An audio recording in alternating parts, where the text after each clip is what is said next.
কারণ ভারতবর্ষের লোকেরা they don't just write down the holy Quran in pages, they memorize the holy Quran in their heart.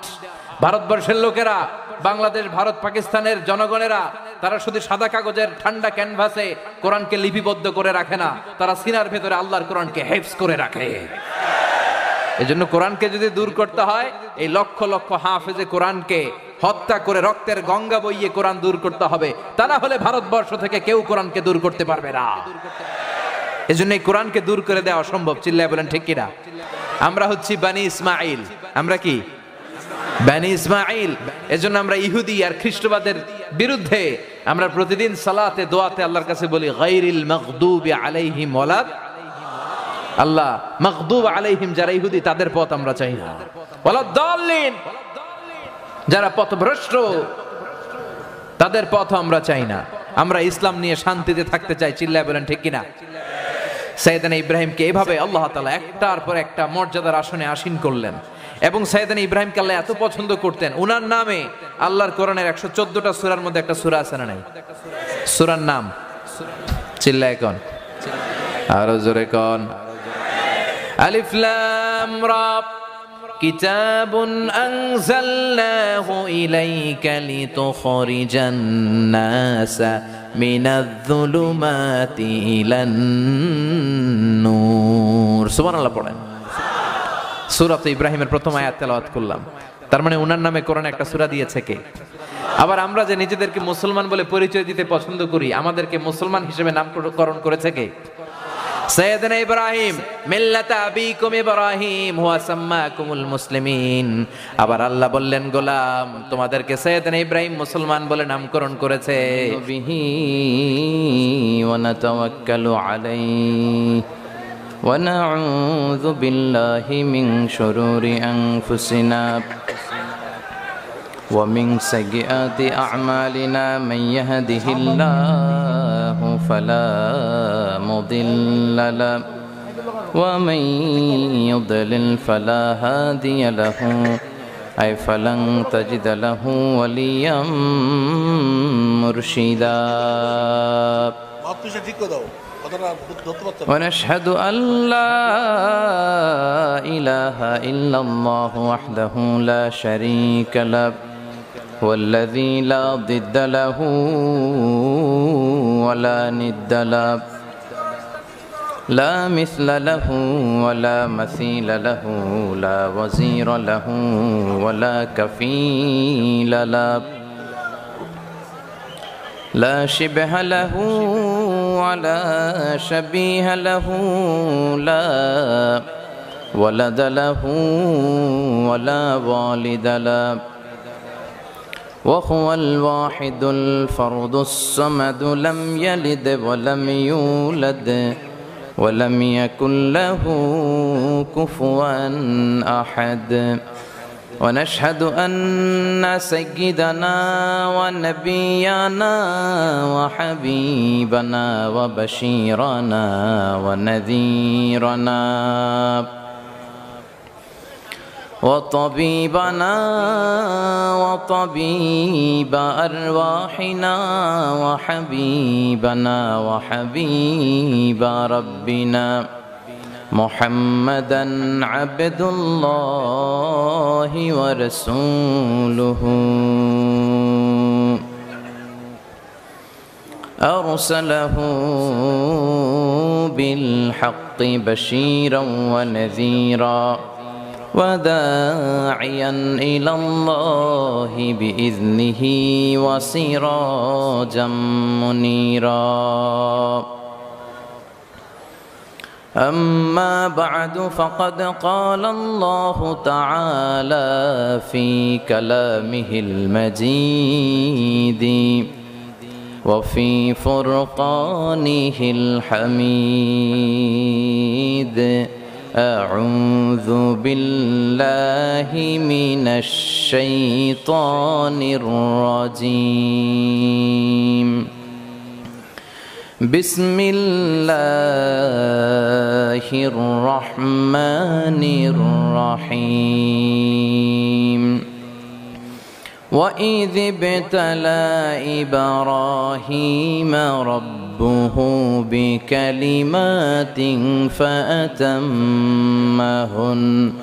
قال إني جاعلك للناس إماما إن الله وملائكته يصلون على النبي يا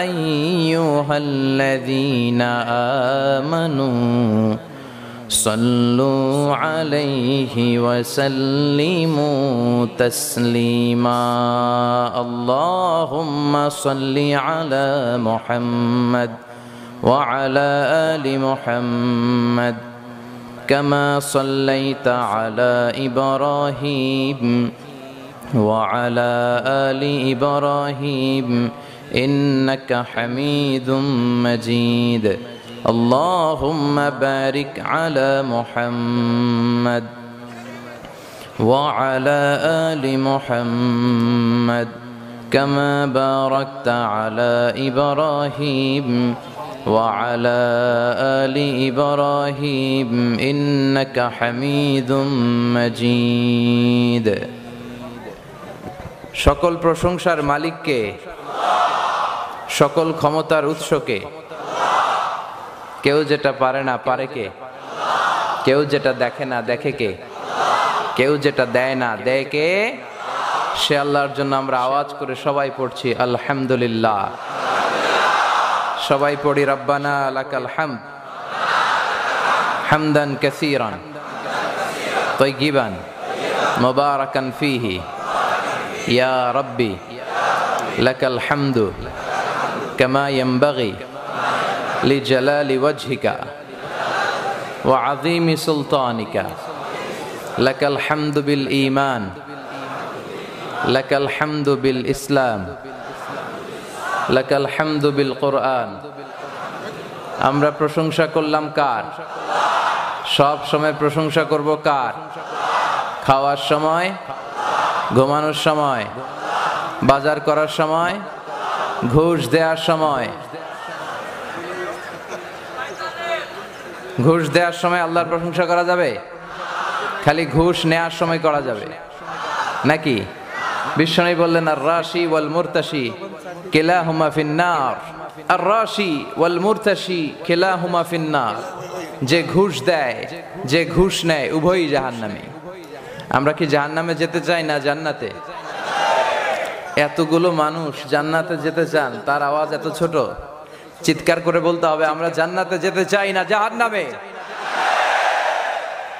লা ইয়াস্তাবি আসহাবুন নারি ওয়া আসহাবুল জান্নাহ আসহাবুল জান্নাতি হুমুল Faizun The people of paradise and the people of hellfire they never be equal ever The people of paradise gain the ultimate success in life যারা জান্নাতি আর যারা জাহান্নামী তারা কখনো সমান হতে পারে যারা জান্নাতি তারাই সফল কাম কার কথা জান্নাত এমন জায়গা যেখানে কোনো মারামারি নাই কাটাকাটি নাই দুঃখ নাই অশান্তি নাই আছে খালি শান্তি চিল্লায় বলেন জান্নাতে কি আছে জান্নাতে মারামারি আছে কাটাকাটি আছে হরতাল আছে ভূমিকম্প পুলিশের দৌড়ানি র্যাবের দৌড়ানি ক্রস ফায়ার গুম হত্যা খুন রাহাজানি অগ্নি দুর্ঘটনা জান্নাতে আছে খালি আরাম সুবহানাল্লাহ কইতে পারলেন না এজন্য আমরা কই যাব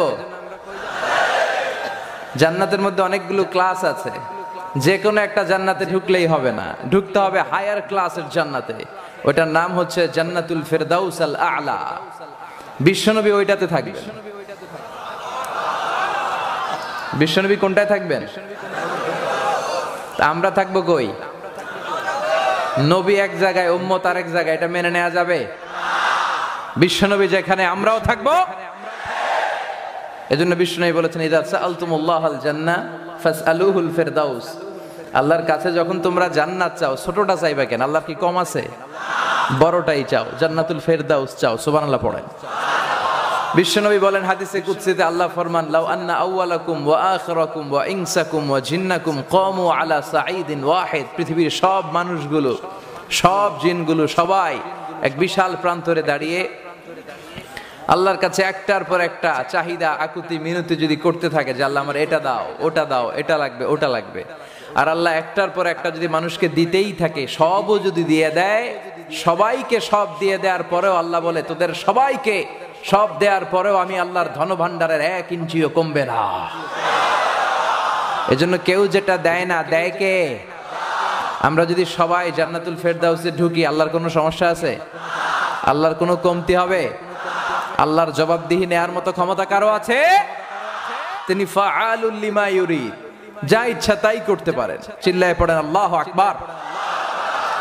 এজন্য ঘুষের সাথে মুমিনের কোনো সম্পর্ক, ঘুষ যে দেয়, ঘুষ যে নেয়, উভয়ই সমান অপরাধী। কিন্তু বাংলাদেশে ঘুষ আছে না নাই? এই খুলনাতে নাই? হ্যাঁ, এই এলাকাতেও আছে। এত দাড়ি, এত টুপি, এত আল্লাহওয়ালা লোক, ঘুষ ঢুকলো কেমনে? আহা, বাংলাদেশের সরকারি অফিসগুলোর বেহাল দশা। টেবিলের উপরেও ঘুষ, টেবিলের নিচেও ঘুষ। সরকারি অফিসগুলোর শুধু অফিসাররাই ঘুষ খায় না, টেবিল চেয়ার গুলাও ঘুষ খায়। মানুষ পাগল হলে বাঁধে রশি দিয়ে, রশি পাগল হলে বাঁধবেন কি দিয়ে? এটা যেন লোক দেখানো কোনো কাজ না হয়ে যায়, এটা যেন একটা কন্টিনিউয়াস প্রসেস থাকে। তাহলে এই দেশটাকে সমৃদ্ধ করে দিবে কে? আমরা দুর্নীতি মুক্ত বাংলাদেশ চাই। চিল্লায় বলেন ঠিক কিনা? এজন্য যুবকদেরকে এগিয়ে আসতে হবে, ইসলামের পক্ষে থাকতে হবে। যুবকদের গায়ের রক্ত গরম, তারা চাইলে অনেক কিছু করতে পারে। চিল্লায় এখন ঠিক কিনা? তোমরা যারা যুবক এসেছো, তোমাদের মধ্যে আছে প্রাণ ঢালা উচ্ছ্বাস, প্রাণ শক্তি। তোমরা চাইলে বাতাসের গতিকে পাল্টে দিতে পারো, সাগরের স্রোতকে উল্টে দিতে পারো। তোমরাই করতে পারো আগামীর ডিজিটাল বাংলাদেশ। চিল্লায় বলেন ঠিক কিনা?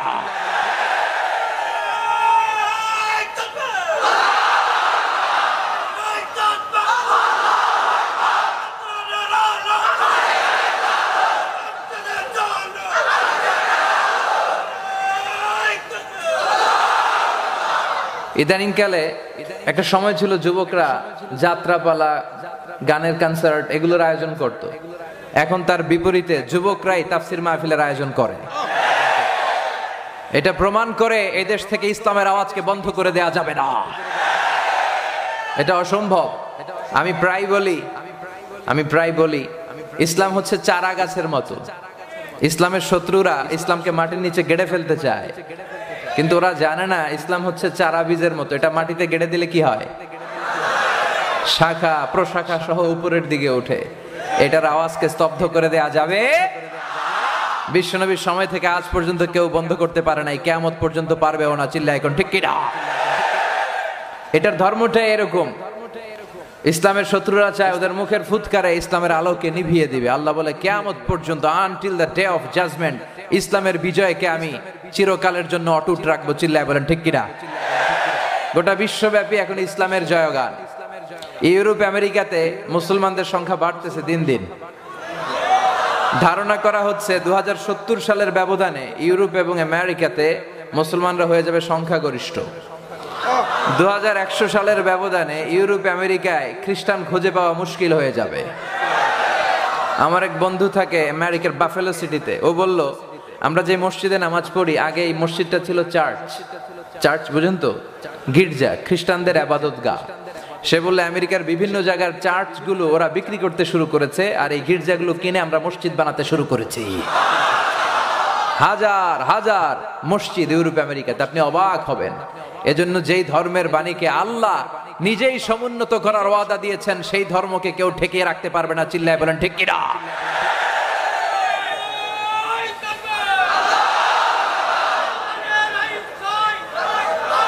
এই ইসলামকে ধর্ম হিসেবে পেয়ে আমরা খুশি না বেজার?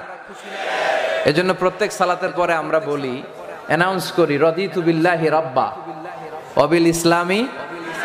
সবাই চিৎকার করে বলেন, ওয়াবিল ইসলামি হে আল্লাহ, তোমাকে রব হিসেবে পেয়ে আমরা খুশি, আর ইসলামকে ধর্ম হিসেবে পেয়ে আমরা খুশি।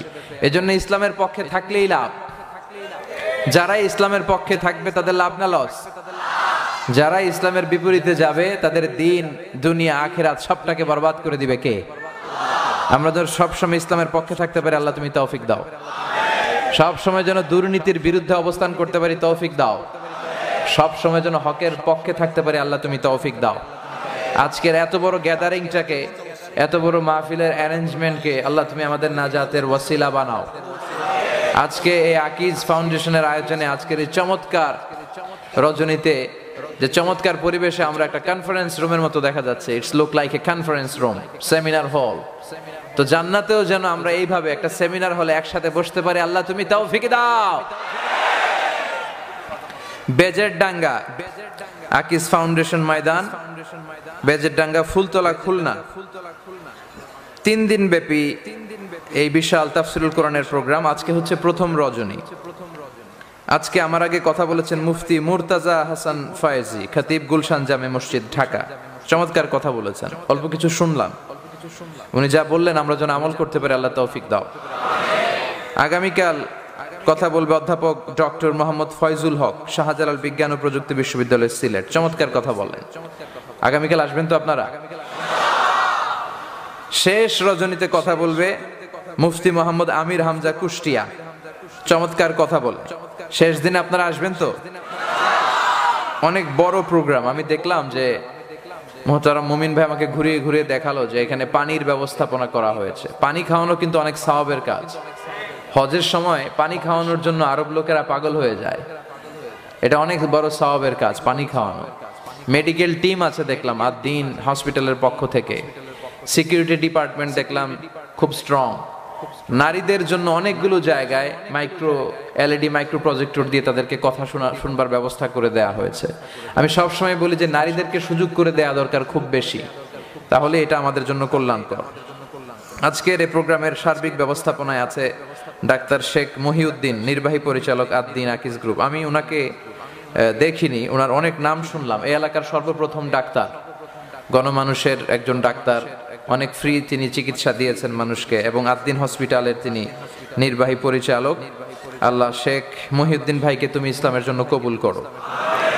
উপস্থিত আছেন নাসির উদ্দিন ভাই, সিআইপি আকিজ গ্রুপ। নাসির ভাইকে আবার আমি চিনি, দেখতে কনভেনশনাল ব্যাকগ্রাউন্ডের, বাট ইসলামের অনেক কথা জানে। উনি ওই দিন ওনার হেলিকপ্টারে করে ঢাকায় যাচ্ছিলাম, আমার কিছু ওয়াজ শোনায় দিল। তো আমি বললাম নাসির ভাই বলেন। তো বললো এই যে প্লেনটা কিভাবে চড়ে জানেন, এটা কিন্তু এরকম এরকম। আমি খুব মনোযোগ, শ্রোতার যেতটুকু মনোযোগ থাকা দরকার ওরকম মনোযোগ দিয়ে শুনছিলাম। যে আমরা কথা বললে মানুষ অবাক হয়, কিন্তু এই জাতীয় লোকেরা যদি কোরআনের আয়াত দিয়ে কথা বলে তখন আমরা অবাক হয়ে যাই।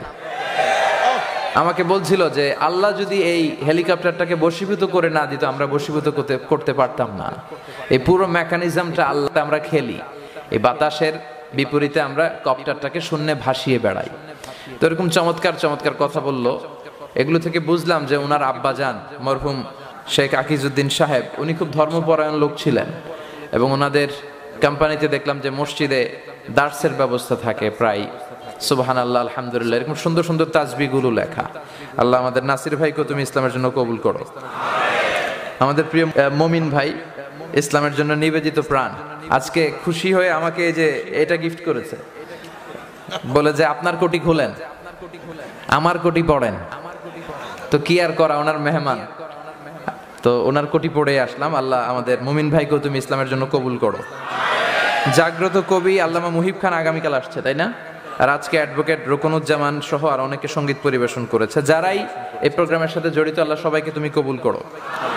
মা বোনদেরকে পর্দা সহকারে প্রজেক্টরে তাফসির শোনানোর ব্যবস্থা, এটা আমি সব সময় সব জায়গায় খুব বেশি অ্যাপ্রিসিয়েট করি। কেননা নারীদের পেটটাকে আমি সবসময় খনির সাথে তুলনা করি। আপনারা আমার কথা শুনতেছেন? কষ্ট হচ্ছে না তো? নারীদের পেটটা হচ্ছে খনি। চিল্লায় বলেন তো, নারীদের পেটটা কি? গ্যাসের খনি, তেলের খনি, স্বর্ণের খনির মতো নারীদের পেটও খনি। তো এই নারীদেরকে যদি ইসলামের সাথে অ্যাটাচমেন্টটা বাড়ানো যায়, কোরআন সুন্নাহর আলোকে তাদেরকে কথা শোনানো যায়, এই পেট থেকে বড় বড় আল্লাহর ওলি বেরোবে, বড় বড় মুফাসসিরে কোরআন বেরোবে। এই পেট থেকে ফজলুল হক আমিনের মতো মুফতি বেরোবে। আহমদ শফির মতো আলেমে দিন বেরোবে, আল্লামা সাইদির মতো মুফাসসিরে কোরআন বেরোবে।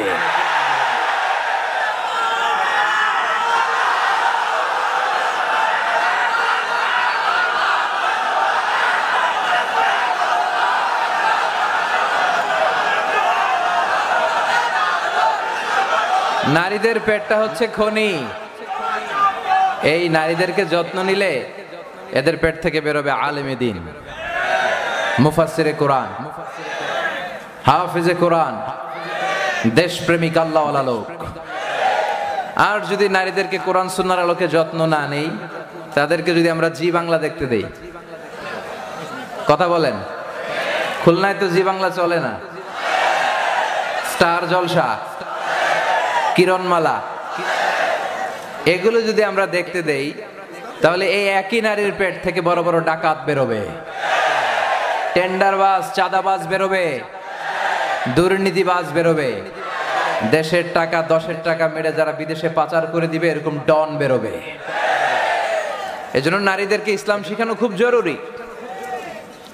বিশ্বনবী বলেছেন, দুনিয়া কুল্লুহা মাতা ওয়া খায়রু মাতা'আদ দুনিয়া আল মারআতুস সালিহা। এই খালি চোখে তোমরা পৃথিবীতে যা দেখো সব সম্পদ, আর এই সব সম্পদের মধ্যে সবচেয়ে দামি সম্পদ হচ্ছে নেককার নারী।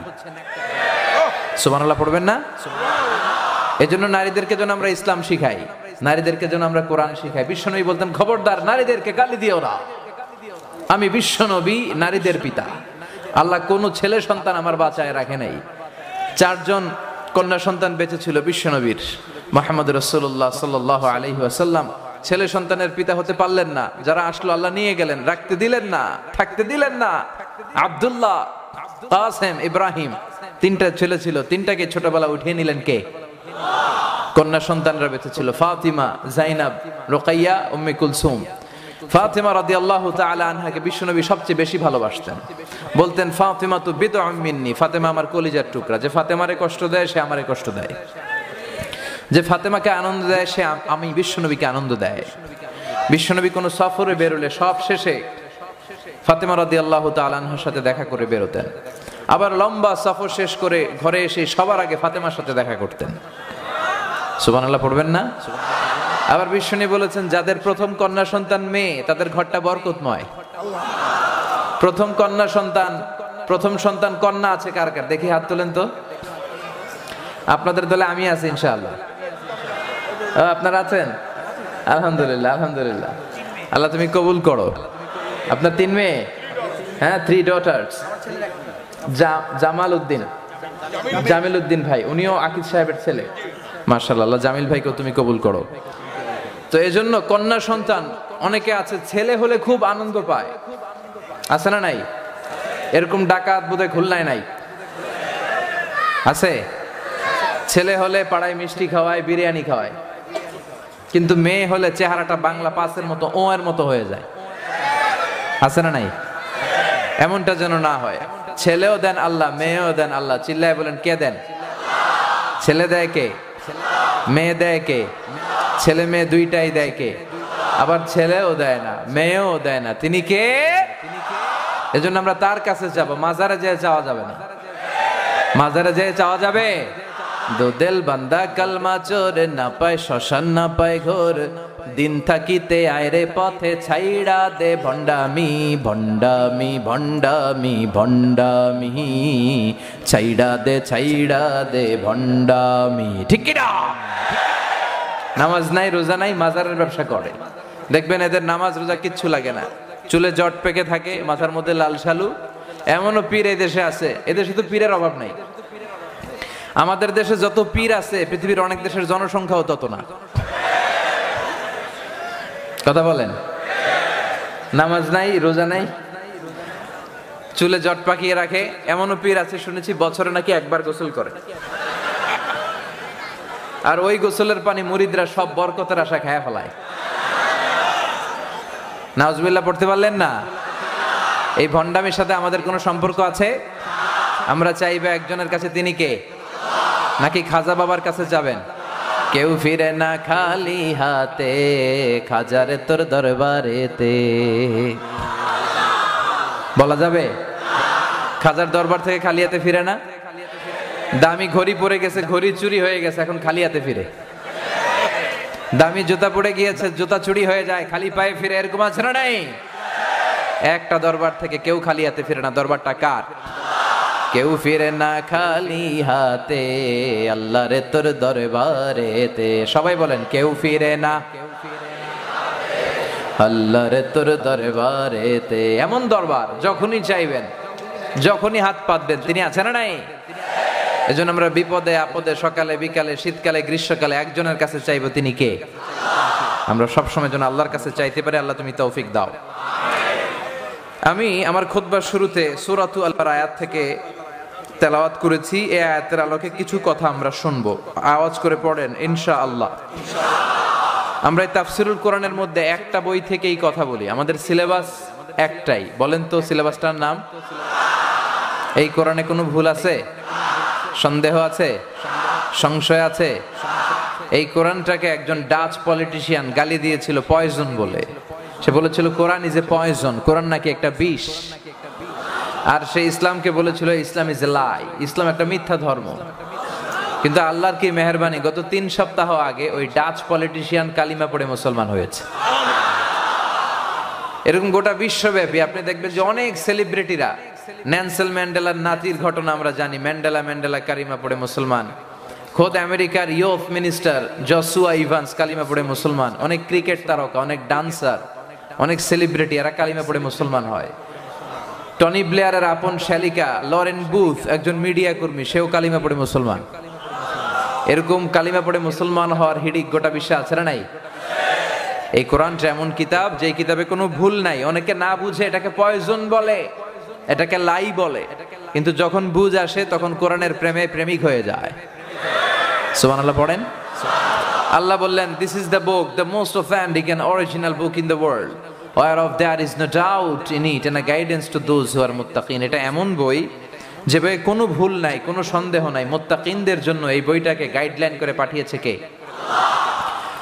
আবার রব্বুল আলামিন বলেন, আলিফ লাম রা, কিতাবুন আনজালনাহু ইলাইকা লিতুখরিজান নাসা মিনাল যুলুমাতি ইলান নূর। I have sent you this holy and sacred book unto you, O my beloved last messenger, in order to lead the mankind out of darkness into the light. ও নবী, আমি কোরআনকে পাঠিয়েছি অন্ধকারাচ্ছন্ন মানুষগুলোকে আপনি কোরআনের আলোকে আলোকিত করবেন। কোরআনের সাথে সম্পর্ক বাড়ালে জীবনটাকে আলোকিত করে দেয় কে? এজন্য প্রতিদিন কোরআন তেলাওয়াত করতে রাজি আছেন তো? এই তাফসির মাহফিলগুলো একদিনের আলোচনায় আমরা আপনাদেরকে হেদায়েত করে দিতে পারবো, এটার কোনো গ্যারান্টি নাই। তবে আমরা কিছু রিমাইন্ডার আপনাদের সাথে শেয়ার করতে পারি।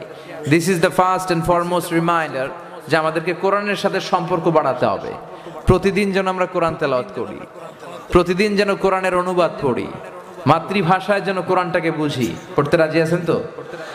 আল্লাহ তুমি বুঝার তৌফিক দান করো। আমি সূরাতুল আল-বাকারা থেকে একটি আয়াত তেলাওয়াত করেছি। সূরাতুল বাকারা হচ্ছে কোরআনের সবচাইতে ছোট্ট সূরা। হ্যাঁ, কয় আয়াত? 286টা আয়াত, ঠিক কি না? এই সূরার মধ্যে এমন একটা আয়াত আছে যেটা কোরআনের সবগুলো আয়াতের মধ্যে শ্রেষ্ঠ আয়াত। আয়াতটার নাম আয়াতুল কুরসি। বিষ্ণু বলেন, মান ক্বারা আয়াতুল কুরসি দুবুরা কুল্লি সালাতিন মাকতুবা লাম ইয়ামনাহু মিন দুখুলিল জান্নাতি ইল্লাল মাউত। প্রত্যেক মানুষ যদি প্রতিদিন ফরজ সালাতের পরেই আয়াতুল কুরসি একবার করে তেলাওয়াত করে, তার জান্নাতে যাওয়ার ব্যাপারে আর কোনো কিছুই বাধা থাকে না, একটি জিনিস ছাড়া, সেটা হচ্ছে মরণ। লোকটা মরে না তাই জান্নাতে যায় না, মরলেই জান্নাতি। এই সূরার ভেতরে আছে। এবং বিষ্ণু বলেছেন, ইকরাউ সূরাতাল বাকারা, তোমরা বেশি বেশি সূরা বাকারা পড়ো। ফা ইন্না তারকাহা হাসারা আখযাহা বারাকা ওয়ালা ইস্তাতিউহাল বাতালা। যে সূরা বাকারা বেশি বেশি তেলাওয়াত করবে তার জীবনটারে বরকতময় করে দিবে কে? আর যে সূরা বাকারা ছেড়ে দিবে তার আফসোসের শেষ নাই। আর সূরা বাকারা যারা তেলাওয়াত করবে, জিন ভূত প্রেতনি ব্ল্যাক ম্যাজিক তার কোনো ধরনের ক্ষতি সাধন করতে পারবে। এজন্য বেশি বেশি সূরাতুল বাকারা তেলাওয়াত করবেন তো। আমরা সূরাতুল বাকারার 124 নম্বর আয়াত তেলাওয়াত করেছি।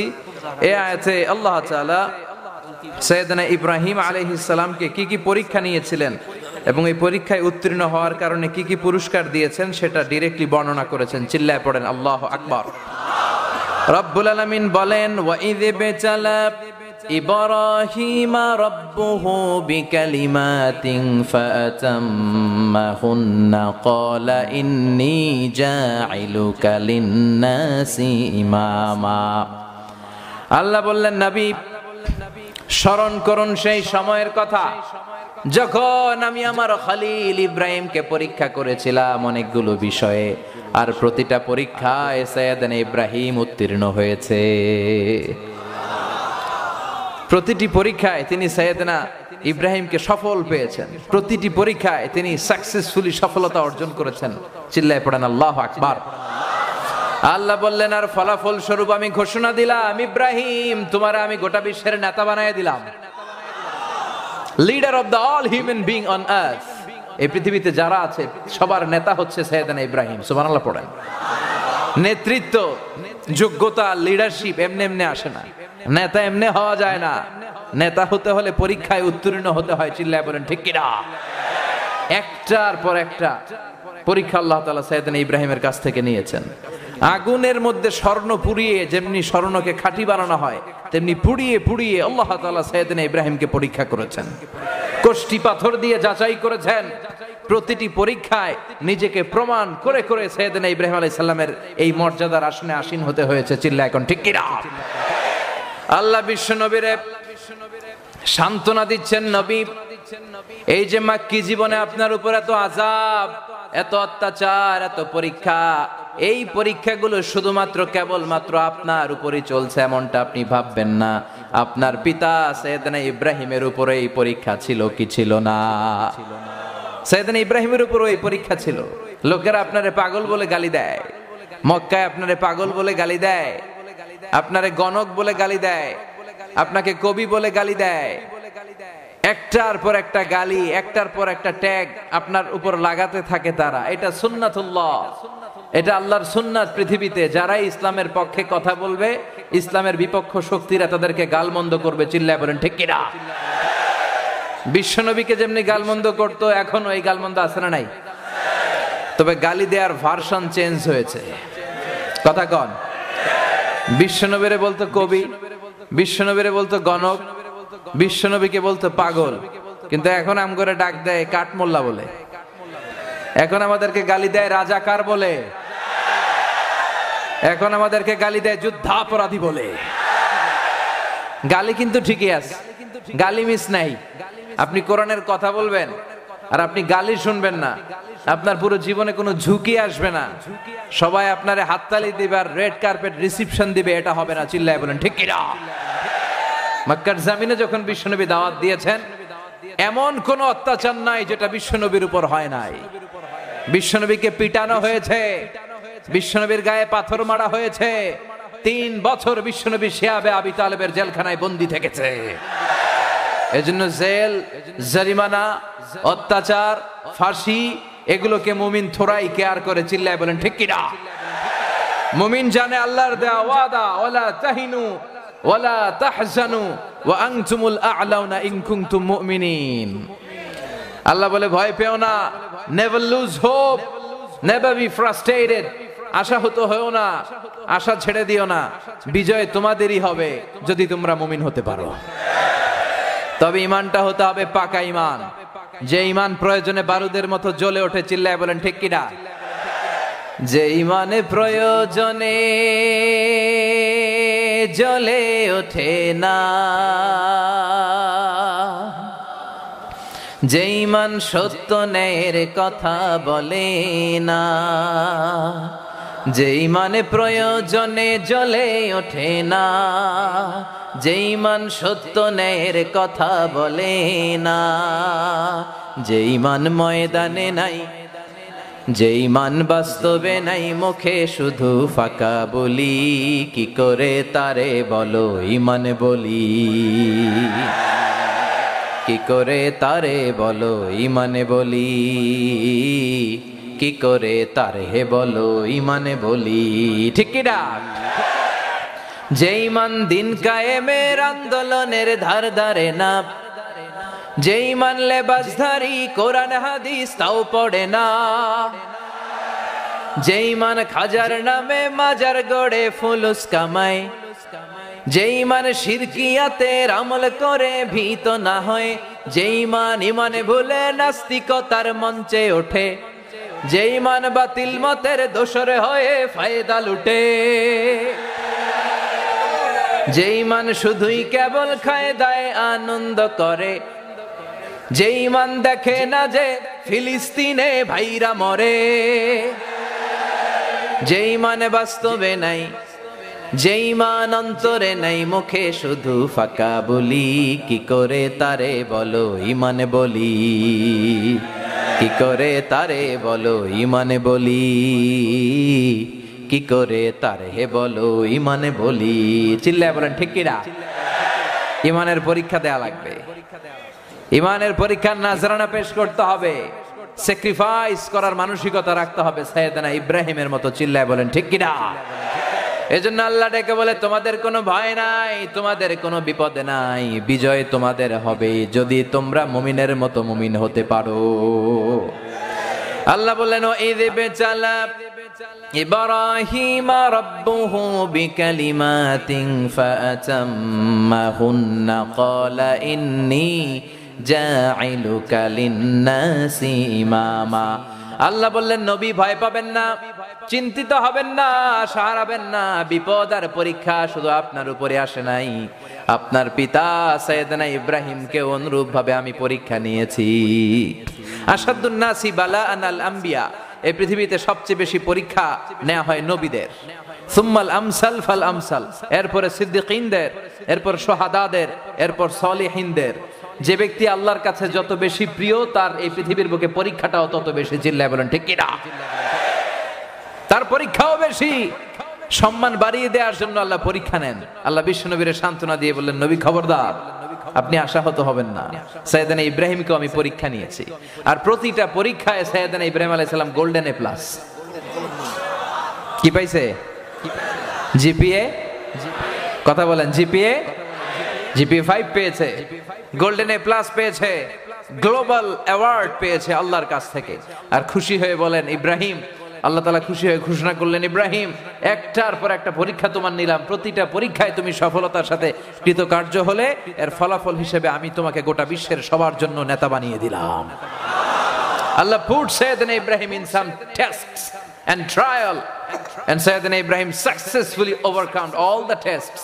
Allah said, Ibrahim, I'm gonna make you the leader. Ibrahim সবগুলো পরীক্ষায় তুমি পাশ করলা, যাও তোমার নেতা বানাই দিলাম। চিল্লায় পড়েন আল্লাহু আকবার। তার মানে পরীক্ষা ছাড়া আল্লাহর কাছে সম্মান পাওয়া যায় না। পরীক্ষায় পাশ না করে দুনিয়া আখিরাতে সম্মানের অধিকারী হওয়া যায় না। সাইয়েদনা ইব্রাহিমকে এরকম অনেকগুলো পরীক্ষা দিয়ে পরীক্ষা নিয়েছে কে? ওনার জীবনের সবচেয়ে ভয়ঙ্কর যে পরীক্ষাটা আল্লাহ নিয়েছেন সেটা হচ্ছে অগ্নি পরীক্ষা। চিল্লায় বলেন কি পরীক্ষা? আগুনের পরীক্ষা। বিশাল আগুনের কুণ্ডুলি জ্বালিয়ে নমরুদ বলে ইব্রাহিম এক আল্লাহকে ছেড়ে দাও, এক আল্লাহকে ভুলে যাও, ইমানের রাস্তাটা ছেড়ে দাও, তাহলে বেঁচে যাবা, না হলে আগুনের কুণ্ডুলিতে তোমারে জ্বালিয়ে দেব। সাইয়েদনা ইব্রাহিম এক কথা বললেন, আমার জীবন যাবে কিন্তু ইমান যাবে না। মুমিন সব ছাড়তে পারে, কি ছাড়তে পারে না? ইমানের পথে অবিচল থেকে আমার মরণ যেন হয়। পড়েন আমিন। তোমারই কাছে মিনতি আমার, তোমারই কাছে মিনতি আমার, মহামহিম দয়াময়, ইমানের পথে অবিচল থেকে আমার মরণ যেন হয়। চিল্লায় পড়েন আমিন। আগুনের পরীক্ষা। নমরুদ বলল, এজন্য এটা একটা দোয়া আমরা সবসময় আল্লাহর কাছে চাই, আল্লাহ তুমি ইমানের মৃত্যু দাও। চিল্লায় পড়েন আমিন। নমরুদ বলল, তুমি ইমান ছেড়ে দাও তাহলে বেঁচে যাবা, না হলে আগুনে ফেলবো। সাইয়েদনা ইব্রাহিম বলে, আগুনকে আমি ভয় পাই না, আমি ভয় পাই একজনকে। চিল্লায় বলেন তো তিনি কে? তুমি আগুনে ফেলতে পারো, তুমি আমারে ফাঁসি দিতে পারো, তুমি আমাকে ক্রস ফায়ারে ফেলতে পারো, কিন্তু ঈমান হারা করতে পারো না, ঈমান হারা করতে পারবে না। সাইয়েদনা ইব্রাহিমকে আগুনে ফেলে দেওয়া হলো, ঈমান হারা করতে পারে নাই, তার মানে আগুনের পরীক্ষায় পাস। আগুনের পরীক্ষায় কি দেখেন কেমনে আল্লাহর প্রিয় তিনি হলেন, কেমনি এত মর্যাদার চেয়ারে তিনি আসীন হলেন, খেয়াল করে দেখেন। 1 নাম্বার আগুনের পরীক্ষায় পাস। 2 নাম্বার আল্লাহ বললেন ইব্রাহিম যাও তোমার স্ত্রীকে, তোমার প্রিয় সন্তানকে মক্কার মরুজ জমিনে রেখে দিয়ে আসো, যেখানে মানুষ নাই, প্রাণী নাই, জনমানবহীন একটা জায়গা। বলার সাথে সাথে টু শব্দ নাই, সাথে সাথে সাইয়েদনা ইব্রাহিম আলাইহিস সালাম হাজারকে নিয়ে আর সাইয়েদনা ইসমাইলকে নিয়ে, ওনার স্ত্রীর নাম ছিল কি হাজার। আমরা বাংলাদেশে বলে থাকি বিবি হাজরা, আমরা কি বলি, আসল নামটা কি হাজার। হাজারকে আর সাইয়েদনা ইসমাইলকে মক্কার মরু প্রান্তরে তিনি রেখে আসলেন, কোনো আওয়াজ নাই। তার মানে ফ্যামিলি বিসর্জনের, পরিবার বিসর্জনের যে পরীক্ষাটা আল্লাহ নিলেন, এই পরীক্ষায়ও, চিল্লায় বলেন এই পরীক্ষায়ও। এরপর আল্লাহ বলেন ইব্রাহিম আমি দেখতে চাই তোমার হৃদয়ে আমার জন্য দরদ বেশি না ইসমাইলের জন্য দরদ বেশি, যাও ছেলেটারে জবাই করো। সাইয়েদনা ইসমাইলকে যখন সাইয়েদনা ইব্রাহিম পেয়েছিলেন, ওনার প্রথম সন্তানটা যখন হয়েছিল, তখন সাইয়েদনা ইব্রাহিমের বয়স ছিল 86 বছর। সুবহানাল্লাহ কইতে পারলেন না? কয় বছর? এই ফুলতলাতে, এই খুলনায় 86 বছরের কারো সন্তান হয় শুনছেন? সাইয়েদনা ইব্রাহিম আলাইহিস সালাম যখন প্রথম সন্তানটাকে পেলেন, সাইয়েদনা ইসমাইলকে পেলেন, ওনার বয়স ছিল 86 বছর। তার মানে কত বছর আল্লাহর কাছে কেঁদেছে, কত বছর আল্লাহর কাছে কাঁদতে কাঁদতে কাঁদতে কাঁদতে এই দোয়াটা কবুল হওয়ার পরে এই কলিজার টুকরা ইসমাইলকে পেয়েছে। আর আল্লাহ পরীক্ষা নেওয়ার জন্য বললেন ইব্রাহিম যাও ইসমাইলকে জবাই করো। বলতে দেরি, ছুরি নিয়ে গলায় চালাতে দেরি হয় নাই। তার মানে 3 নাম্বার পরীক্ষা, এই পরীক্ষাতেও পাস। সুবহানাল্লাহ পড়েন। আল্লাহ বলেন না আরো পরীক্ষা নিব, আরো মর্যাদা বাড়ায় দিব। সুবহানাল্লাহ পড়েন। পরীক্ষায় যদি উত্তীর্ণ হন মর্যাদা বাড়ায় দিবে কে? এবার আল্লাহ বললেন ইব্রাহিম তুমি হজের কাফেলা করো, হজ প্রোগ্রামের অ্যারেঞ্জ করো, হজ প্রোগ্রামের এমডি, ম্যানেজিং ডাইরেক্টর আমি আল্লাহ তোমার অ্যাপয়েন্টমেন্ট করে দিলাম। কি কি কাজ করতে হবে আল্লাহ রাব্বুল আলামিন বললেন ইব্রাহিম প্রথমে তোমাকে রাজমিস্ত্রির কাজ করতে হবে। কি করতে হবে?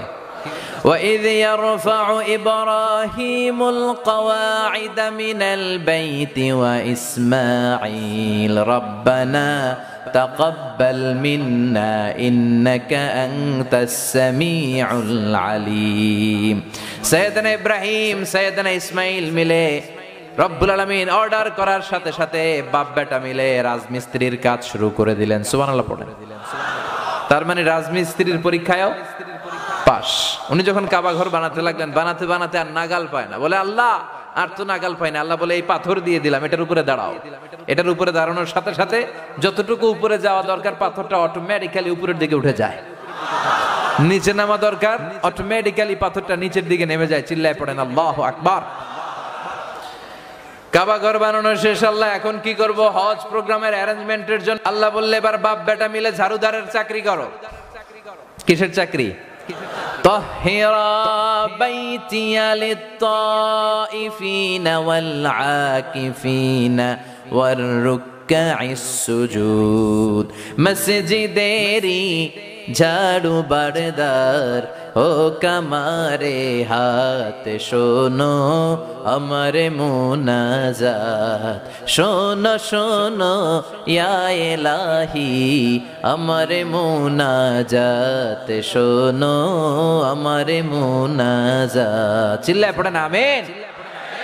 মসজিদের ঝাড়ু বারদার হোক আমারে হাত। বাপ বেটা মিলে মসজিদ ঝাড়ু দিলেন তাওয়াফকারীদের জন্য, রুকুকারীদের জন্য। আমরা মসজিদ ঝাড়ু দিতে চাই না। দেখবেন অনেক মসজিদের সভাপতি আছে, মসজিদে বালু দেখলে চিল্লা ফাল্লা করে, আছে না নাই? খালি মুয়াজ্জিনরে গালি দেয়, খালি খাদেমরে গালি দেয়, আছে না নাই? মসজিদকে ক্লিন করা, পরিচ্ছন্ন রাখা, এটার দায়িত্ব শুধু মুয়াজ্জিন আর খাদেমের নয়। মসজিদকে পরিচ্ছন্ন রাখার সবচেয়ে বড় দায়িত্ব সভাপতির। চিল্লায় বলেন ঠিক কিনা? আপনি মসজিদ ঝাড়ু দেন, মসজিদ পরিচ্ছন্ন করেন, আপনার হৃদয়টারে প্রশস্ত করে দিবে কে? হৃদয়ের জ্বালা যন্ত্রণা দূর করে দিবে কে? দেখেন হজ প্রোগ্রাম, এই যে আমরা হজে যাই, এই হজের অ্যারেঞ্জমেন্ট করতে যে সাইয়েদনা ইব্রাহিম কত কষ্ট করেছেন। প্রথমে রাজমিস্ত্রির কাজ করলেন, নিজ হাতে কাবা বানালেন পাথর কেটে কেটে। দ্বিতীয় পর্যায়ে বাপ বেটা মিলে মসজিদ ঝাড়ু দিলেন, তার মানে ঝাড়ুদারের কাজ করলেন। সুবহানাল্লাহ কইবেন না? 3 নম্বরে রব্বুল আলামিন বললেন ইব্রাহিম এবার হজের আযান দাও। وأذن في الناس بالحج يأتوك رجالا وعلى كل ضامر يأتين من كل فج عميق ও ইব্রাহিম কাবা ঘর বানিয়েছো, কাবা ঘরটা হজের জন্য ক্লিন করেছো, পরিচ্ছন্ন করেছো, এবার গোটা বিশ্বের মানুষের কাছে হজের আজান দাও, মানে ঘোষণা দাও। সাইয়েদনা ইব্রাহিম বললেন, আল্লাহ কেউ নাই, একটা মানুষও সামনে নাই, আমি কার কাছে হজের আজান দিব, কার কাছে হজের ঘোষণা দিব? আল্লাহ বললেন, ইব্রাহিম তুমি হজের আজান দেওয়ার মালিক, আজান দাও, তোমার এই আজানের ধ্বনি আর আওয়াজ আমি পৃথিবীতে অবস্থিত প্রতিটি মানুষের কানের ভেতরে ঢুকাইয়া দেব। সাইয়েদনা ইব্রাহিম হজের আজান দিলেন, ঘোষণা দিলেন, আইয়ুহান নাস ইত্তাখাযাল্লাহু বাইতান ফাহাজ্জু, আল্লাহ একটা ঘর বানিয়েছেন, যাদের এই ঘর জিয়ারতের সামর্থ্য থাকে তারা এই বছর থেকে হজে আসার চেষ্টা করো। তিনি আজান দিলেন। আজান শব্দের অর্থ হচ্ছে ঘোষণা। আজান মানে কি? অ্যানাউন্সমেন্ট। তিনি যখন অ্যানাউন্সমেন্টটা দিলেন, আল্লাহ তাআলা তৎকালীন সময়ে পৃথিবীতে যারাই ছিল প্রত্যেকের কানের ভেতরে কর্ণকুহুরে আজানের বাণীকে পৌঁছে দিয়েছে। আমরা তখন পৃথিবীতে ছিলাম না, তাই না? আমরা কই ছিলাম? আলামুল আরওয়াহ, রুহের জগতে। আমরাও রুহের জগতে যখন ছিলাম আমাদের কানেও এই আজানের ধ্বনিকে পৌঁছে দিয়েছে কে? ওই রুহের জগতে থেকে যারা আমরা লাব্বাইক বলার সুযোগ পেয়েছি তাদেরকে দুনিয়াতে কাবা ঘর জিয়ারতের সুযোগ করে দিবে কে? তার মানে হজের যে দায়িত্ব দিল, পরীক্ষা নিল, এই পরীক্ষায়ও চিন্তা করছেন, একটার পর একটা পরীক্ষা আল্লাহ নিলেন, প্রতিটা পরীক্ষায় তিনি সফলতার সাথে উত্তীর্ণ হলেন। সব শেষে ওনার বয়স যখন 80 বছর, আল্লাহ বললেন, ইব্রাহিম এবার নিজ হাতে নিজের সুন্নাতে খাতনা করে দাও। সুবহানাল্লাহ, বাড়িতে যায় বললেন। সহিহ বুখারীর বর্ণনা, ইখতাতানা সাইয়েদনা ইব্রাহিম আলাইহিস সালাম ওয়া হুয়া ইবনু 80 সানা বিল কুদুম। সাইয়েদনা ইব্রাহিম আলাইহিস সালাম যখন 80 বছর বয়সে উপনীত হলেন, তখন নিজ হাতে কুড়াল দিয়ে নিজের লজ্জাস্থানের সামনের চামড়াটাকে কেটে নিজ হাতে এই বয়স্ক অবস্থায় নিজের সুন্নাতে খাতনা করেছেন। এমনি এমনি খলিল হয় নাই, এমনি এমনি মর্যাদা পায় নাই। যত পরীক্ষা দেয়া যায় সবগুলো পরীক্ষা দেওয়ার মাধ্যমে ওনার মর্যাদা বাড়ায় দিল কে? উনি আল্লাহর কাছে এত প্রিয় হয়েছেন, ওনার ফ্যামিলিটা আল্লাহর কাছে এত প্রিয়, এত বরকতের ফ্যামিলি। হাজবেন্ড হচ্ছেন সাইয়েদনা ইব্রাহিম, ওয়াইফ হচ্ছে হাজার, আর ছেলের নাম ইসমাইল। এই তিনজনের ফ্যামিলির যেখানে তাদের হাত লেগেছে, পা লেগেছে, ওই জায়গাটারে বরকতময় করে দিয়েছে কে? সাইয়েদনা ইব্রাহিম আলাইহিস সালামের পা লেগেছে যে পাথরটাতে, ওই পাথরটার নাম মাকাম ইব্রাহিম। ওয়াত্তাখিযু মিন মাকাম ইব্রাহিম মুসাল্লা। আল্লাহ বললেন, ও গোটা বিশ্বের মুসলমানেরা, যে পাথরে দাঁড়িয়ে আমার খলিল ইব্রাহিম কাবা ঘর বানিয়েছে, ওই পাথরটারে তোমরা মুসাল্লা বানিয়ে নাও। বিশ্বনবী যখন তাওয়াফ করতেন, প্রত্যেকবার তাওয়াফ করার পরে এই মাকাম ইব্রাহিমের সামনে এসে 2 রাকাত নামাজ পড়তেন। আপনারাও যারা হজ আর উমরা করতে যাবেন, তাওয়াফের পরে মাকাম ইব্রাহিমের এখানে 2 রাকাত সুন্নাত নামাজ পড়াকে আবশ্যক করে দিল কে? পড়তে হয়, এখানে 2 রাকাত সুন্নাত পড়তে হয়। পৃথিবীর কোন পাথরের মধ্যে আপনি যত পা দিয়ে আঘাত করেন, আপনার পায়ের দাগ পড়বে? কথা কয় না, পড়বে? পড়বে না। কিন্তু সাইয়েদনা ইব্রাহিম সিম্পলি দাঁড়ালেন, আর ওনার ফুটপ্রিন্ট, পায়ের ছাপ ওই পাথরের মধ্যে উঠিয়ে দিল কে? ওনার ইতিহাসটাকে চির স্মরণীয়, চির অম্লান করে রাখার জন্য আল্লাহ তাআলা এই পাথরটাকে কাবা ঘরের পাশে স্থান দিয়েছে। যারা তাওয়াফ করেছেন, হাজ উমরা করেছেন, তারা দেখেছেন কাবা ঘরের একেবারে পাশেই, একেবারে ভেরি ক্লোজ টু কাবা, ওখানে ছোট্ট একটা মিনারা আর গ্লাস ফিটিং করা, এর ভেতরে এই মাকাম ইব্রাহিম ওনার পাথরটা আছে। তাওয়াফ করার সময় ওটা দেখা যায়। তার মানে ওনার পা যেটা যেই জায়গায় লেগেছে ওই জায়গাটারে নামাজের মুসল্লা বানায় দিল কে?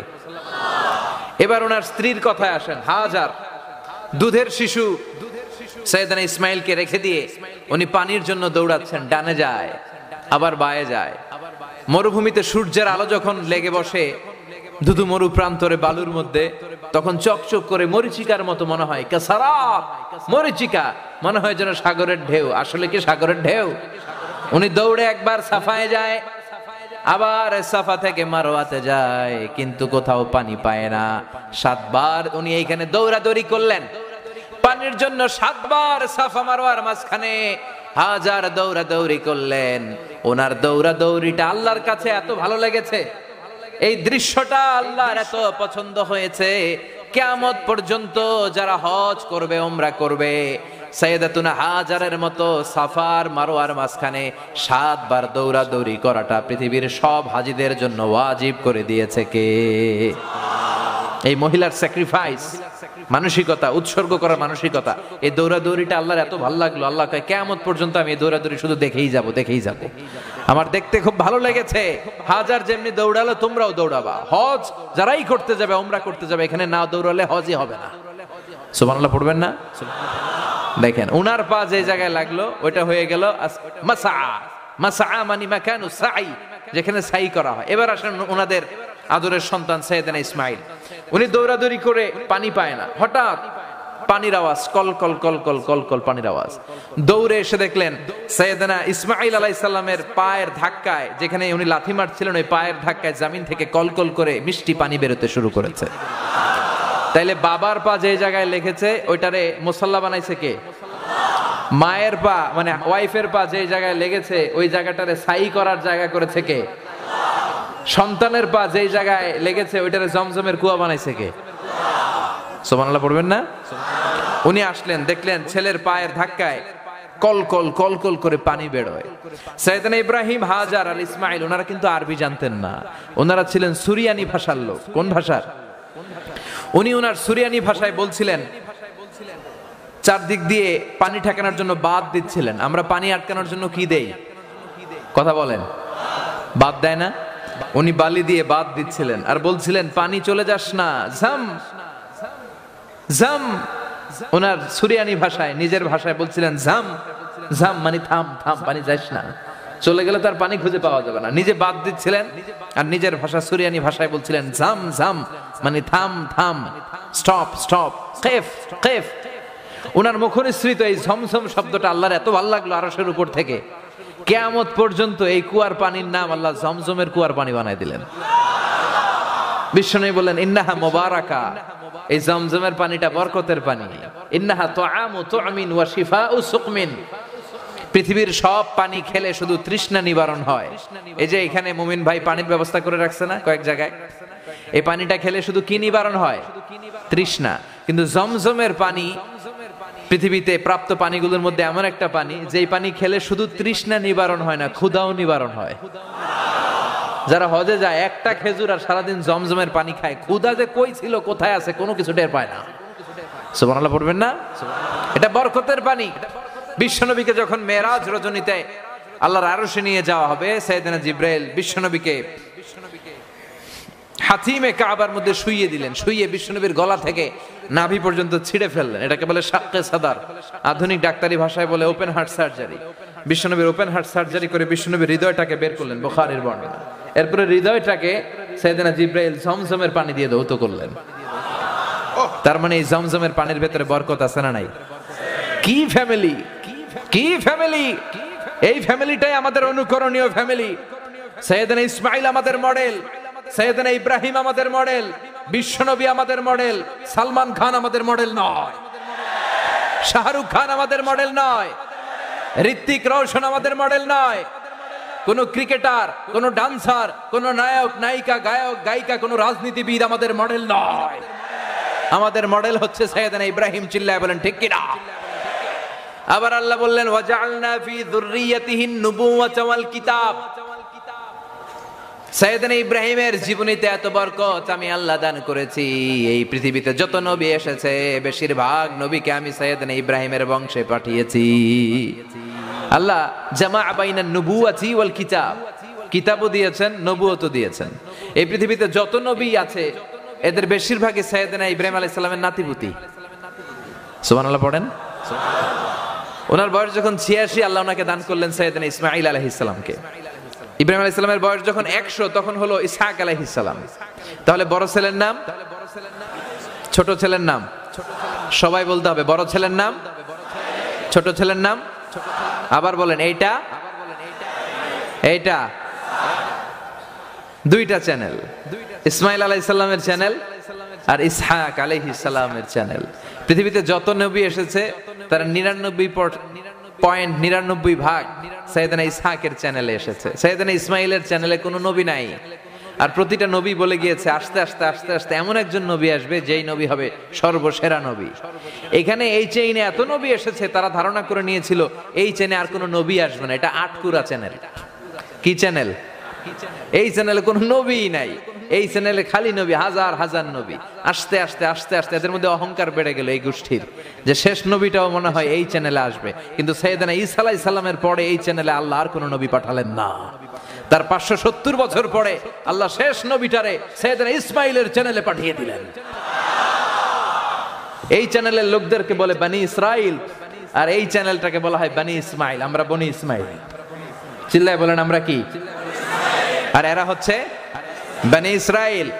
ইহুদিবাদ, জুডাইজম, ক্রিশ্চিয়ানিটি এন্ড ইসলাম, এই তিনটা ধর্মই সাইয়েদনা ইব্রাহিম থেকে এসেছে। কম্পারেটিভ রিলিজিয়ন নিয়ে যাদের পড়াশোনা আছে তারা জানবেন এই তিনটা ধর্মকে বলে অ্যাব্রাহামেটিক ফেইথ।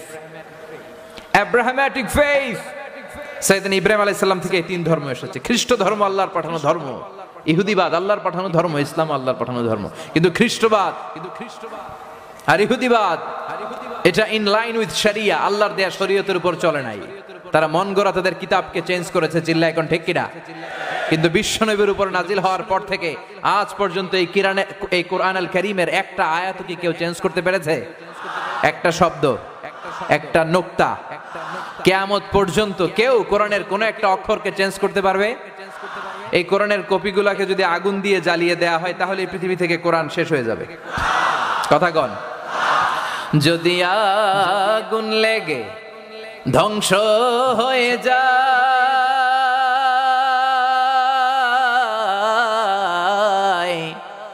ধ্বংস হয়ে যায়, যদি আগুন লেগে যায় পুড়ে যায় পৃথিবীর সব বইয়ের দোকান, বিশ্ব থেকে হারাবে না পবিত্র কোরআন, বিশ্ব থেকে হারাবে না পবিত্র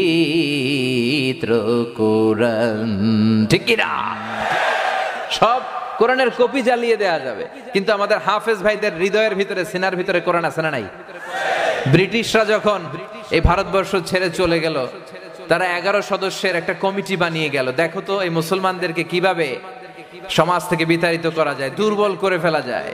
তারা রিপোর্ট করলো যে কোরআন থেকে সম্পর্ক যদি আলাদা করা যায় তাহলে মুসলমানদের খেলা ওই জায়গায় শেষ। তো কিভাবে আলাদা করা যায়? তখন তারা রিপোর্ট করলো এই ভারতবর্ষে যত কোরআনের কপি আছে সবগুলোর যদি আগুন দিয়ে জ্বালায় দেন তাহলে কোরআন শেষ। পরে এই রিপোর্টটা আবার রিচেক তারা করলো, ক্রস চেক, ডবল চেক করলো যে আসলে ঠিক আছে কিনা। পরে 33 সদস্যের আরেকটা কমিটি পাঠালো ইন্ডিয়ান সাবকন্টিনেন্টে। তারা অনেক গবেষণা করে গ্রামে গঞ্জে ঘুরে ঘুরে তারা নতুন রিপোর্ট করে পাঠালো যে না, কোরআনের যত কপি আছে এই ভারতবর্ষে শুধু এগুলারে আগুন দিয়ে জ্বালাই দিলেই কোরআনরে শেষ করা যাবে না। কারণ ভারতবর্ষের লোকেরা they don't just write down the holy Quran in pages, they memorise the holy Quran in their heart. ভারতবর্ষের লোকেরা, বাংলাদেশ, ভারত, পাকিস্তানের জনগণেরা, তারা শুধু সাদা কাগজের ঠান্ডা ক্যানভাসে কোরআনকে লিপিবদ্ধ করে রাখে না, তারা সিনার ভেতরে আল্লাহর কোরআনকে হেফজ করে রাখে। এজন্য কোরআনকে যদি দূর করতে হয়, এই লক্ষ লক্ষ হাফেজে কোরআনকে হত্যা করে রক্তের গঙ্গা বইয়ে কোরআন দূর করতে হবে। তা না হলে ভারতবর্ষ থেকে কেউ কোরআনকে দূর করতে পারবে না। এজন্য এই কোরআনকে দূর করে দেওয়া অসম্ভব। চিল্লায় বলেন ঠিক কিনা? আমরা হচ্ছি বনি ইসমাইল। আমরা কি? বনি ইসমাইল। এজন্য আমরা ইহুদি আর খ্রিস্টবাদের বিরুদ্ধে আমরা প্রতিদিন সালাতে দোয়াতে আল্লাহর কাছে বলি গায়রিল মাগদুবি আলাইহিম ওয়ালা, আল্লাহ মাগদুব আলাইহিম যারা ইহুদি তাদের পথ আমরা চাই না, ওয়ালা দাল্লিন যারা পথভ্রষ্ট তাদের পথ আমরা চাই না। আমরা ইসলাম নিয়ে শান্তিতে থাকতে চাই। চিল্লায় বলেন ঠিক কিনা? সাইয়েদনা ইব্রাহিমকে এভাবে আল্লাহ তাআলা একটার পর একটা মর্যাদার আসনে আসীন করলেন। এবং সাইয়েদনা ইব্রাহিমকে আল্লাহ এত পছন্দ করতেন, উনার নামে আল্লাহর কোরআনের 114টা সূরার মধ্যে একটা সূরা আছে না নাই? সূরার নাম চিল্লায় কোন, আরো জোরে কোন। আলিফ লাম রা কিতাবুন আনজালনাহু ইলাইকা লিতুখরিজান নাসা মিনায-যুলুমাতি ইলান নূর। সুবহানাল্লাহ পড়েন। সূরাতে ইব্রাহিমের প্রথম আয়াত তেলাওয়াত করলাম। তার মানে উনার নামে কোরআন একটা সূরা দিয়েছে কে? আবার আমরা যে নিজেদেরকে মুসলমান বলে পরিচয় দিতে পছন্দ করি, আমাদেরকে মুসলমান হিসেবে নামকরণ করেছে কে? সাইয়েদনা ইব্রাহিম মিল্লাতা আবিকুম ইব্রাহিম হুয়া সাম্মাকুমুল মুসলিমিন। আবার আল্লাহ বললেন, গোলাম তোমাদেরকে সাইয়েদনা ইব্রাহিম মুসলমান বলে নামকরণ করেছে, তাই ইব্রাহিমকে তোমাদের জাতির পিতা বানিয়ে দিলাম। আওয়াজ করে একটা উত্তর দেন তো, আমাদের জাতির পিতার নাম কি? আরো জোরে বলেন, আমাদের জাতির পিতার নাম সাইয়েদনা ইব্রাহিম আলাইহিস সালাম। আল্লাহ বললেন আসলিম, ইব্রাহিম ইসলাম আনো। উনি বললেন আসলামতু লিরাব্বিল আলামিন, আমি আল্লাহর জন্য ইসলাম কবুল করলাম। চিল্লায় পড়েন আল্লাহু আকবার। আবার আল্লাহ বললেন ইন্না ইব্রাহিম লা হালিমুন আওয়াহুম মুনিব, আমার ইব্রাহিম সহনশীল, আমার ইব্রাহিম বিনয়ী। আমাদের মধ্যে সহনশীলতা থাকার দরকার আছে না নাই? আমাদের বাংলাদেশে যে জিনিসের সবচেয়ে বড় অভাব, এটা হচ্ছে সহনশীলতা। কথা বলেন, একমত হইতে পারেন নাই বোধহয়। আমাদের সহনশীলতার অভাব আছে না নাই? আমরা নিজে যেই দল করি মনে করি এটাই হক, বাকি সবগুলা জাহান্নামী। কথা বলেন, আমি তাবলীগ করি, আমি ভাবি আমি হক, বাকি সব বাতিল। আমি জামাত ইসলাম করি তো ভাবি আমি হক, বাকি সব বাতিল। আমি আহলে হাদিস করি তো আমি ভাবি আমি সব, বাকি সব জাহান্নামী। আমি অমুক পীরের মুরিদ তো আমি ভাবি আমার পীর সাহেব ঠিক আছে, বাকি সব পীর সাহেব জাহান্নামী। এরকম একটা টেন্ডেন্সি আমাদের মাথায় আছে না নাই? আমরা কথায় কথায় ফতুয়াবাজি করতে পছন্দ করি, কথায় কথায় একে অপরকে কাফের বলতে পছন্দ করি, কথায় কথায় বলে দেই তুই মুনাফিক, তুই কাফের, তুই মুশরিক, তোর পীর সাহেব কাফের। এরকম ডায়ালগ এদেশে আছে না নাই? কয় তুই কাফের, তোর নানা কাফের, তোর পীর সাহেব কাফের। ওই কাফের মারা গেলে যেখানে কবর দিবে, ওই কবরের উপরে মাটিতে যে ঘাস উঠবে, ওই ঘাস যে গরু খাবে, ওই গরুর দুধ যে খাবে, ওইটাও কাফের। আছে না নাই? ফতুয়াবাজি। সাইয়েদনা ইব্রাহিম এরকম অসহনশীল মানসিকতা নিয়ে চলতেন না, তিনি সহনশীল একজন মানুষ ছিলেন। এজন্য আল্লাহ ওনাকে কয়েকটা উপাধি দিয়েছেন। একটা উপাধির নাম হচ্ছে সিদ্দিক।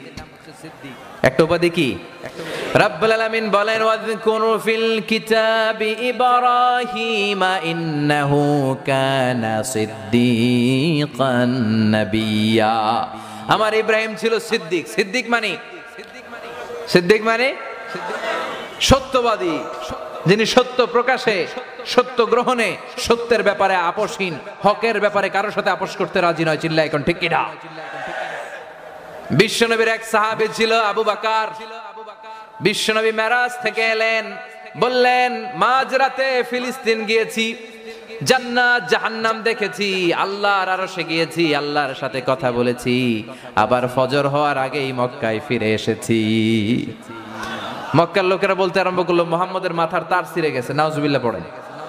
মুহাম্মদ এগুলো বলে কি? কারণ তৎকালীন সময়ে মক্কা থেকে ফিলিস্তিন যেতে লাগতো 15 দিন, ফিরতে লাগতো মোট কয় দিন? 30 দিন, 1 মাস সময় লেগে যেত। আর মুহাম্মদ বলে মাঝরাতে নাকি ফিলিস্তিন গিয়েছে, সেখানে নবীদের নামাজের ইমামতি করেছে, জান্নাত জাহান্নাম দেখেছে, আবার ফজর হওয়ার আগে ফিরে এসেছে। চল এক কাজ করি, আবু বকর রে যায় ধরি, আবু বকরকে বুঝাই, দেখ তোর বন্ধু কি বলে। সবাই যে বলে আবু বকর এতদিন মুহাম্মদ যা বলেছিল এটা কোন রকম মেনে নেওয়া যায়, কিন্তু আজকে কি বলেছে শোনো।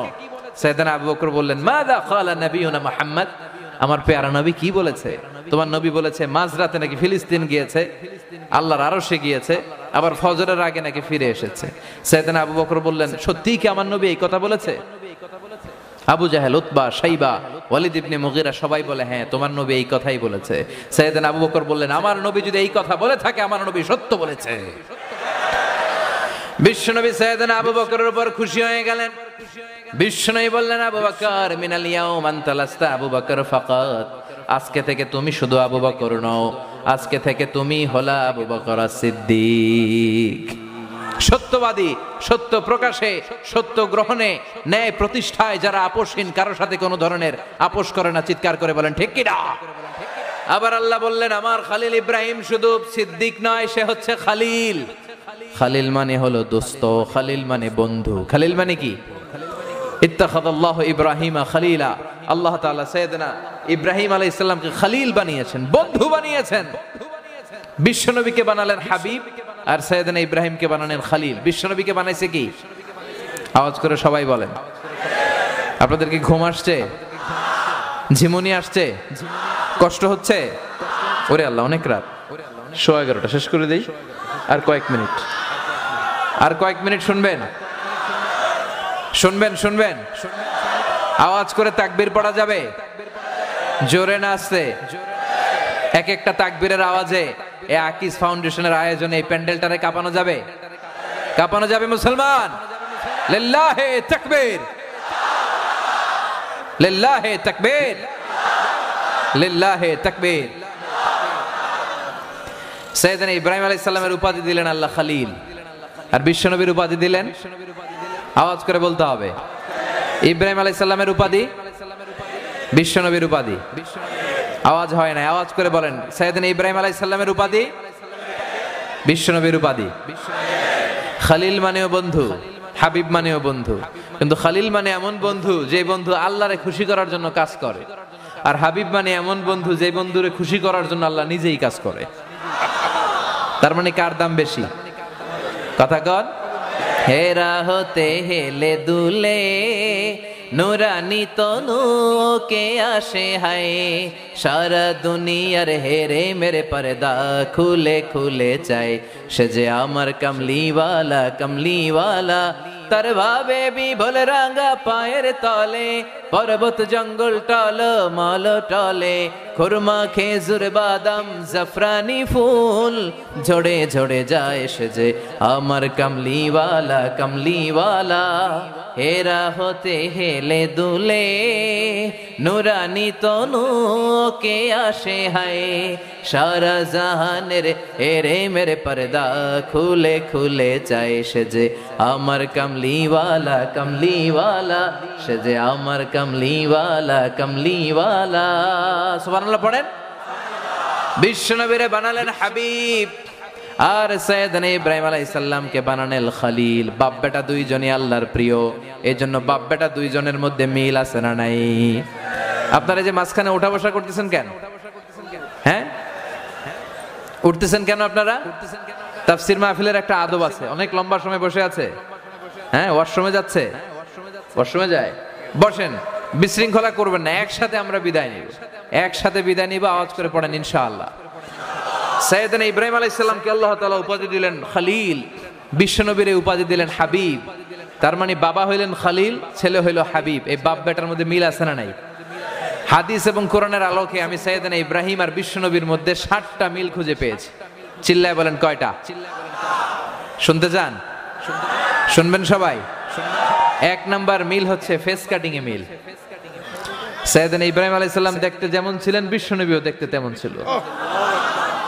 বিশ্বনবী যখন মেরাজে গেলেন, এক এক আকাশে বিশ্বনবীকে ওয়েলকামিং জানানোর জন্য এক এক নবী দাঁড়িয়ে রইল। আম্মা ইব্রাহিম ফানজুরু ইলা সাহিবিকুম। ইব্রাহিম আলাইহিস সালাম দেখতে কেমন ছিল জানো? ইব্রাহিম নবীর চেহারা যদি কেমন ছিল জানতে মনে চায়, তাহলে বিশ্বনবীর চেহারার দিকে তাকাও। আমি বিশ্বনবী দেখতে যেমন, সাইয়েদনা ইব্রাহিমও ঠিক সেম সেম দেখতে তেমন। চিৎকার করে পড়েন আল্লাহু আকবার। এরপরে এই কোরআনের মধ্যে 2 নাম্বার মিল হলো, এই কোরআনের ভেতরে বাপ বেটা দুইজনের ক্ষেত্রে উসওয়ায়ে হাসানা ব্যবহার করেছে কে?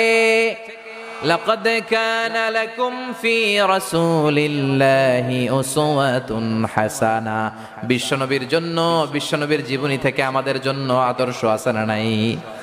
বিশ্বনবীর ক্ষেত্রে যেমনি আল্লাহ তাআলা উসওয়ায়ে হাসানা বললেন, সাইয়েদনা ইব্রাহিমের ক্ষেত্রে আল্লাহ বললেন উসওয়াতুন হাসানা ফি ইব্রাহিম।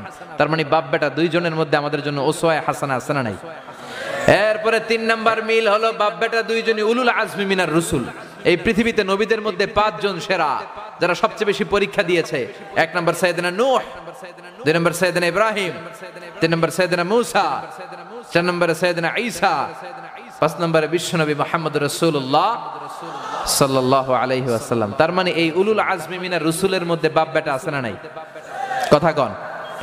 এরপরে 4 নাম্বার মিল হচ্ছে, বাপ বেটা দুইজনই কাবা বানিয়েছে। সুবহানাল্লাহ কইতে পারলেন না?